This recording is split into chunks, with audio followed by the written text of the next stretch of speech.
අපිව අතරමං කරලා ලක්ෂ ගණන් අරගෙන තමයි ඔයගොල්ලෝ සාක්කු දාගෙන තමයි ඔය පැන්නේ. ඒ හන්දාට කවදා හරි වට වන්දි ගෙවන්න දවසක් එයි.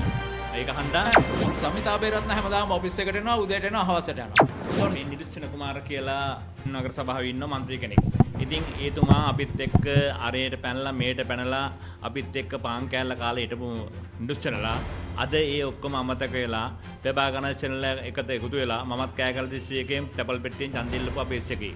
ඉතින් අපිව මහපාරේ අතරමං කරලා අද මේ ඔක්කොගේම පින් කැටයෙන් එකතු වෙලා සල්ලි ටික අරගෙන වගේ මේ മന്ത്രി ධුරය ලබා ගත්තා. ඒක හැමෝටම විකුණ.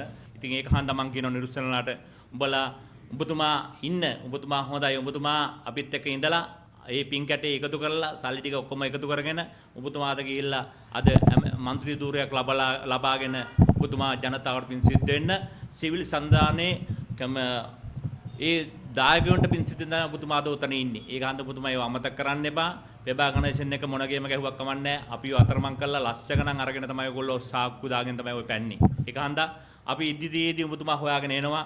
ඔබතුමාට මතක නැහැ ඔබතුමා කොහොමද හිටියේ කියලා. අර CID එක ළඟටත් අපි අර එක දවසක් මායි කීර්ති මහත්තයා ගිහිල්ලා පැමිණිල්ලක් කරනකොට ඔබතුමා ආවා මතකද? ඔබතුමා එදත් පෙබා ගණේෂන් එක හිටියා. ඕගොල්ලෝ සහනයක් කරනවා කියලා අපට අද වෙනකන් සහනයක් කරේ නැහැ. අපි අතරමං කරා. හැබැයි ඔබතුමාට කවදා හරි වට වන්දි ගෙවන්න දවසක් එයි. ඒක හන්දා මේගොල්ලෝ මුළු ලංකාවේම ප්‍රජාතන්ත්‍රවාදී ජාතික සංවිධානයේ තැපල් පෙට්ටියෙන් කියලා ඉල්ලන්න ගිහිල්ලා අන්තිමට නන්නත්තරම කරලා දැම්මා අපේක්ෂකෝ දාලා මුළු රටේම. මෙයා මොකද කරේ? මුළු ලංකාවටම මේ ප්‍රජාතන්ත්‍රවාදී සංවිධානයෙන් තරම් කරනවායි කියලා මෙයා අන්තිමට එකතු වෙලා අලි බාස්කරගෙන් ලක්ෂ 15ක් අරගෙන මේ ගංගාදරන් කියන ජාතික සංවිධායක නිරුක්සයි ගංගාදරන් කියන ලේකම්වරයයි පක්ෂයේ සභාපතිවරයයි නායකයා වුණ ප්‍රභා ගණේසනුයි සල්ලි මුදල් අරගෙන ඒගොල්ලෝ අපේක්ෂකව අතරමං කරලා නිකන් හිටියා. ඔබතුමාලා දන්නවා ඇති දමිතා අබේරත්න සජිත් ප්‍රේමදාස විපක්ෂ නායකවරයා රත්නපුරෙන් ඡන්ද ඉල්ලන්න කියලා එතුමියට නොමිනේෂන් බාර දෙන්න ගියන් පස්සේ හේසවිතානගේ മന്ത്രിවරයා එතුමිය කපලා දැම්මහකට. කපලා දාලා එතුමියට යන්නේ දේශපාලනේ නන්නත්තර කරා සජිත් ප්‍රේමදාස මහත්මයා. ඊට පස්සේ මොකද කරේ? ප්‍රභා ගණේසන් දමිතා අබේරත්නව ගත්තා මේ පක්ෂයට.